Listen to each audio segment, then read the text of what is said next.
je vais vous expliquer un petit peu comment est-ce que moi j'appréhende l'investissement boursier, comment est-ce que j'investis en bourse, quels sont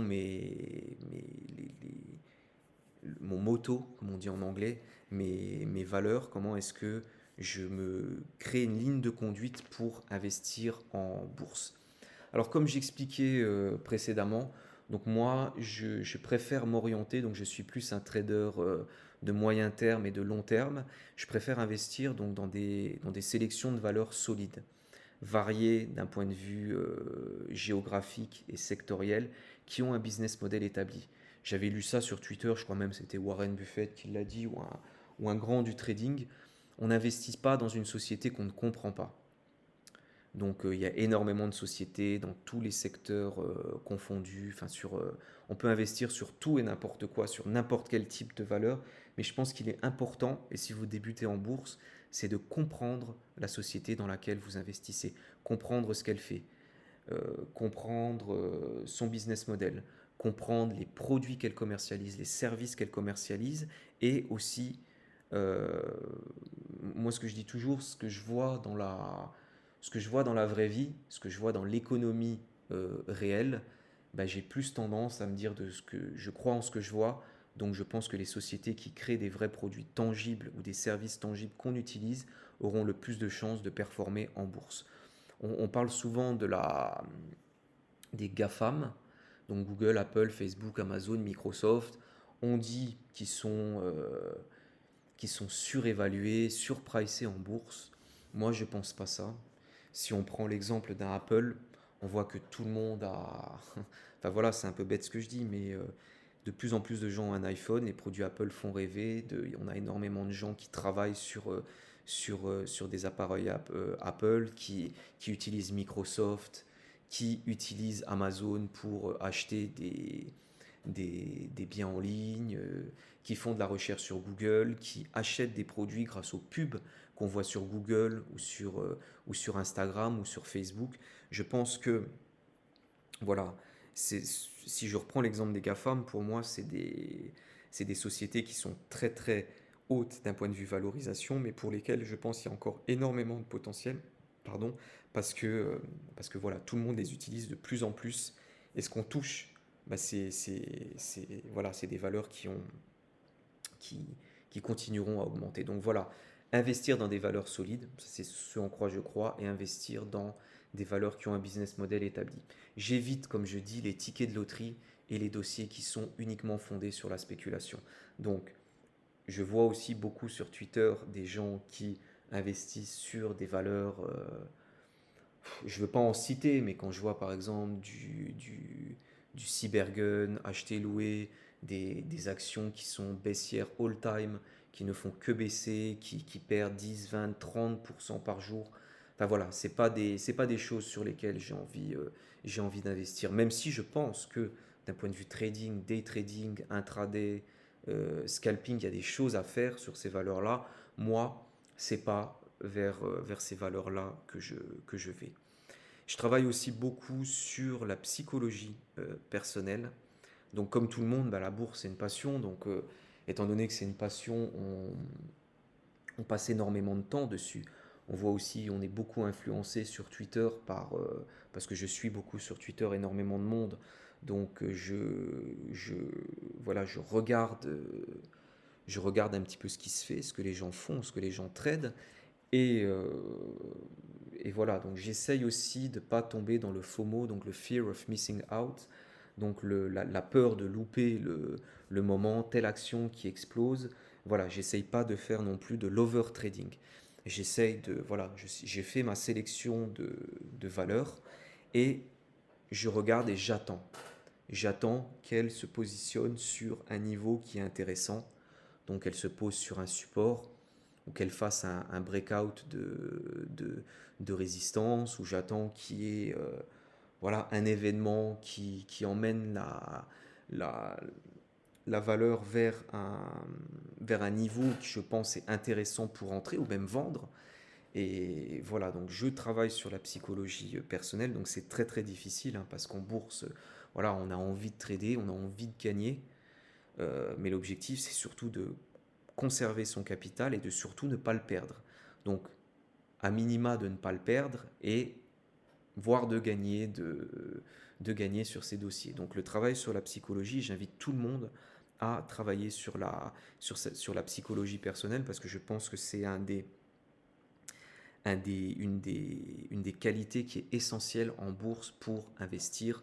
Il faut voilà, se faire sa propre raison, créer son propre système de trading, analyser ses propres valeurs et les entrer en position ou vendre au moment le plus opportun par rapport à l'analyse que vous en aurez fait. Donc l'analyse fondamentale et l'analyse graphique. Donc voilà, je ne traite pas tout et n'importe quoi à n'importe quel moment.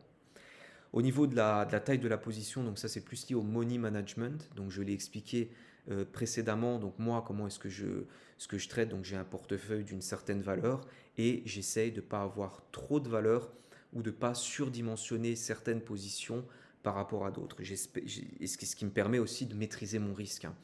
Ce qui me permet aussi de bien gérer mes positions. Donc voilà, je ne fais pas du all-in sur une seule valeur ou voilà, j'essaye toujours de rester un minimum liquide pour continuer à, voilà, à scruter certaines opportunités qui peuvent arriver sur le marché. Donc j'essaye d'avoir des positions, des valeurs dans mon portefeuille, pas énormément de valeurs, mais un nombre de valeurs qui soit en phase avec la taille de mon portefeuille. J'essaye aussi de varier il faut varier ces secteurs, les secteurs d'activité des sociétés dans lesquelles on investit. Essayer aussi de voir d'un point de vue géographique comment il était intéressant d'investir sur les valeurs. Donc on essaye voilà, de voir un petit peu ce qui se fait aux US, avec des marchés toujours très dynamiques, en France aussi, euh, en Asie, voilà, des valeurs émergentes, etc. Donc j'essaye de varier mon portefeuille. J'accorde énormément d'importance à l'analyse technique. Donc pour moi, l'analyse technique, c'est un peu la pierre angulaire de mon système de trading.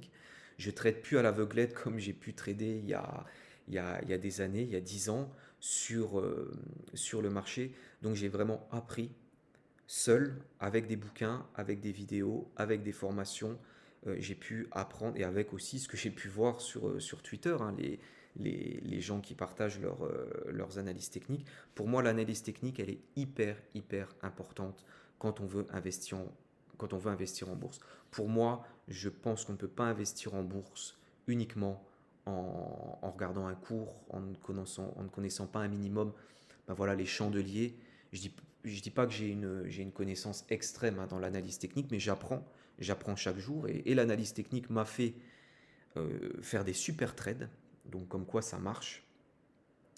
Et j'essaye de trader avec des indicateurs. Alors j'essaye.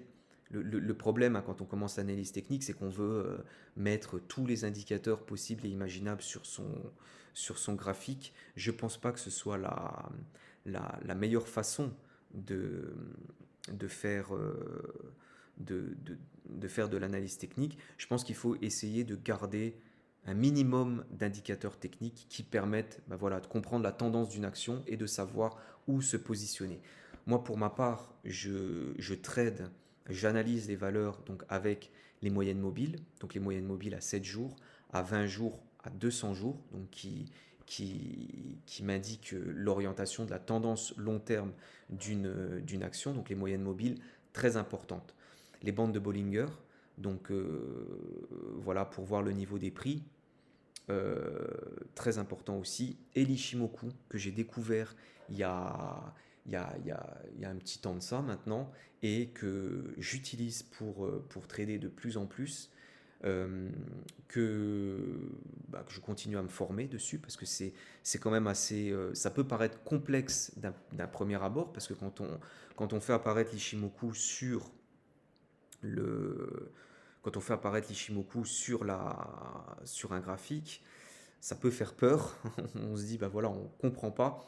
Mais une fois qu'on se plonge dedans, une fois qu'on comprend l'Ishimoku, bah voilà, le cours d'une action, il paraît quand même beaucoup plus clair. Donc c'est un outil qui est extrêmement puissant et que j'utilise de plus en plus et que ben, peut-être dans des futures vidéos, je ferai certaines analyses de valeur avec l'Ishimoku. Mon système de trading est aussi basé sur la patience. Pour moi, la patience, c'est une des premières vertus en bourse. Ça fait un peu lien sur le travail psychologique. On ne fait pas de l'over-trading. Je pense que la bourse, c'est 80 à 90% d'attente et de patience sur un marché. On est là, on a sélectionné notre valeur, on sait qu'il y a de très bonnes perspectives, mais on attend qu'elle arrive à un seuil intéressant pour investir dessus et pour profiter d'une future hausse, hein. Si on prend l'exemple de voilà, si on prend l'exemple du CAC, hein, on a des valeurs qui sont extrêmement solides. Là, on est aujourd'hui à un CAC qui est à un peu moins de 5600. Pour ma part, il est peut-être un peu sur certaines valeurs, hein, comme Vinci, comme moi j'ai Vinci en tête parce que je voulais investir dessus, mais j'ai pas attendu, enfin j'ai pas pu l'avoir au niveau intéressant quand on a eu cette petite baisse sur le CAC fin octobre début novembre. Bon voilà, là je préfère attendre qu'elle arrive à un niveau qui est intéressant pour pour investir dessus. Et pour terminer, bah, mon système de trading, il est fondé sur de bonnes sources d'informations, parce que je pense que voilà, l'information, c'est la clé en bourse. Donc l'information, voilà, vous trouvez de l'information sur sur des sites internet de qualité. Je pense que le meilleur site pour l'information économique et boursière en France, c'est Zone Bourse. Voilà, vous avez tout dessus, mais également sur d'autres médias. Alors il y a des médias financiers qui sont super. Alors attention, hein, il faut prendre avec des pincettes quand ils vous disent d'acheter ou de vendre. Ils vous donnent une tendance, c'est aussi leur job, hein, c'est leur business de travailler sur le conseil et de vendre leur papier, de leur vendre leur site internet. Mais je pense que voilà, ils restent de qualité. Rien que pour l'analyse fondamentale des actions, bah, je pense à investir, aux revenus, les échos, etc. Je pense ce sont de très bonnes sources d'informations qui vous permettront de mieux appréhender l'économie et de mieux comprendre les sociétés dans lesquelles vous souhaitez investir. Et pour terminer, bah, une plateforme graphique, c'est hyper important parce que bah, voilà, hein, il faut analyser les graphiques. Alors je sais qu'il y a beaucoup... Enfin, moi je vois deux plateformes qui sont excellentes. Il y a Pro Real Time. Je vois que énormément de personnes utilisent Pro Real Time. Je l'utilise aussi, mais j'ai un peu plus de préférence pour TradingView parce que voilà, je trouve l'outil sympa. Ils ont une super application qui me permet d'accéder aux graphiques en mobilité sur mon iPhone, sur mon iPad, quand j'ai pas l'occasion d'être derrière mon ordi. Donc voilà, donc c'est une superbe plateforme graphique que j'utilise et que je recommande également. Voilà pour ce qui est de mon système de trading.